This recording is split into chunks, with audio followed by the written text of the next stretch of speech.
নমস্কার বন্ধুরা, বাগানে এসে দেখলাম রাতের ঝড়ে ছোট ছোট হিমসাগর তিনটে পড়ে গেছে। এবছরই প্রথম হয়েছিল।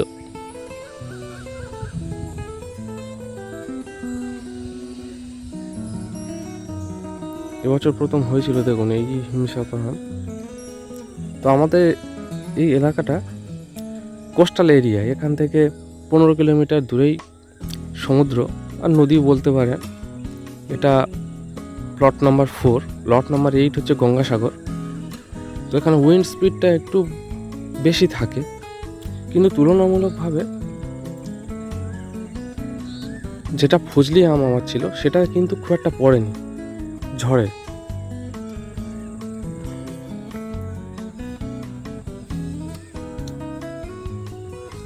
দেখুন ফজলি আমটা কিন্তু সাইজ তুলনামূলকভাবে একই হয়ে আছে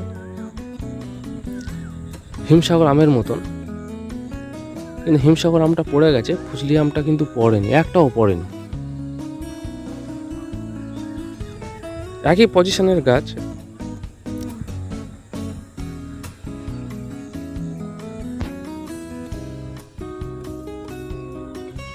এটাই সমস্যা আমাদের এই এখানে।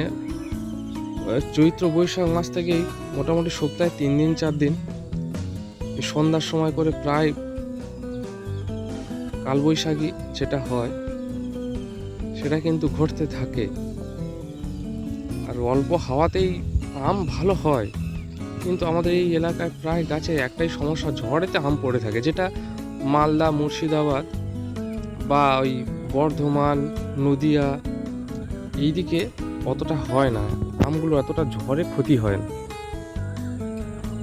কিন্তু আমাদের এখানে ঝড়ে প্রচুর অবস্থায় পড়ে যায়, এটাই সবচেয়ে খারাপ। যে কোনো আম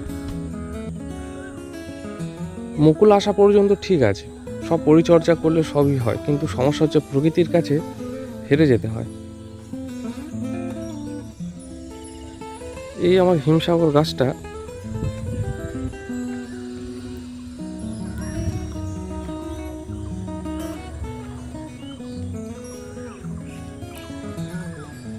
তো সকালে এসে দেখে মনটা খারাপ লাগলো। ছোট অবস্থা থেকেই স্প্রে করা, যত্ন করা, সার দেয়া, সব কিছু তৈরি করে প্রথম বছর আম তো বেশি খুব একটা হয়নি। এই আপনারা দেখছেন 8-10টা মতন হয়েছিল গাছে। তো প্রথমে শুরুতে বোল আসার পর থেকেই কিন্তু কিছু কিছু আম পড়তে থাকে। তো পড়ে পড়ে লাস্ট এই পর্যন্ত সাইজ মোটামুটি 7-8টা হয়েছে। এইদিকে 4-5টা আছে, আর পাতার ভেতরে 1-2টো আছে, ওই সাইডে আছে, এরকম করে 8-10টা মতন আছে। তো লাস্ট ফিনিশিং পর্যন্ত আমরা পাবো না, কিন্তু তুলনামূলকভাবে হিমসাগর গাছের থেকে ফজলি গাছটাতে কিন্তু আম খুব একটা ঝরেনি, একটাও ঝরেনি। আর যেগুলো ঝরেছিল সেগুলো আগে মানে শুকিয়ে গিয়ে যেটা পড়ে যায় সেইগুলো গোড়ায় পড়ে আছে, ওই ফজলিগুলো।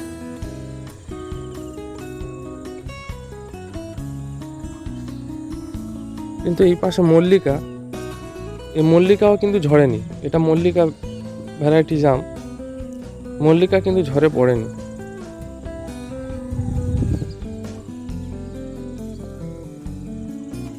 এটা মল্লিকাগুলো ঝরে পড়েনি। দেখুন গাছ আমের ভারে গাছের পাতা মানে ডালটা আর কি ঝুঁকে পড়ে গেছে। খারাপ বলবো না, ভালোই হয়েছে আম। ছোট গাছ তো, 2 বছরের গাছ।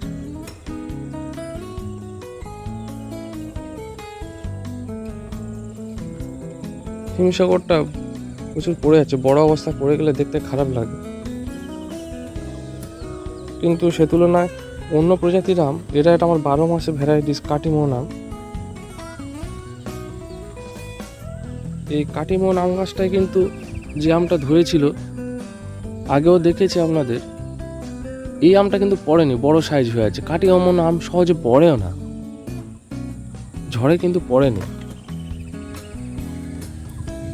মোটামুটি নর্মাল যে ঝড় বা নর্মাল যে বাতাসের স্পিড যদি থেকে থাকে, যেখানে হিমসাগর আম পড়ে যায় সেখানে কিন্তু দেখা যাচ্ছে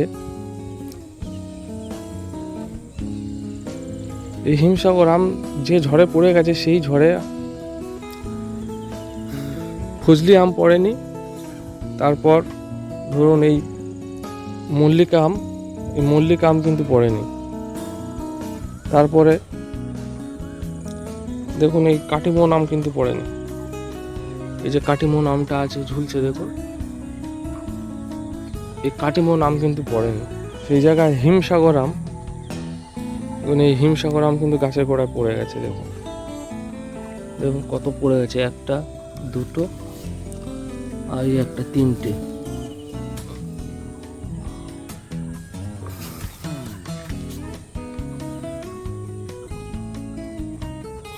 দেখুন তিনটে হিমসাগর আম পড়ে আছে ছোট অবস্থায়।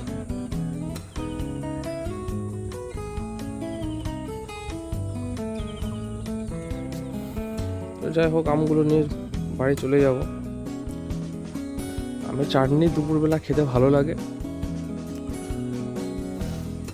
এই আর কি, আর কি করা যাবে। সকলে সুস্থ থাকবেন, ভালো থাকবেন, সকলকে ধন্যবাদ।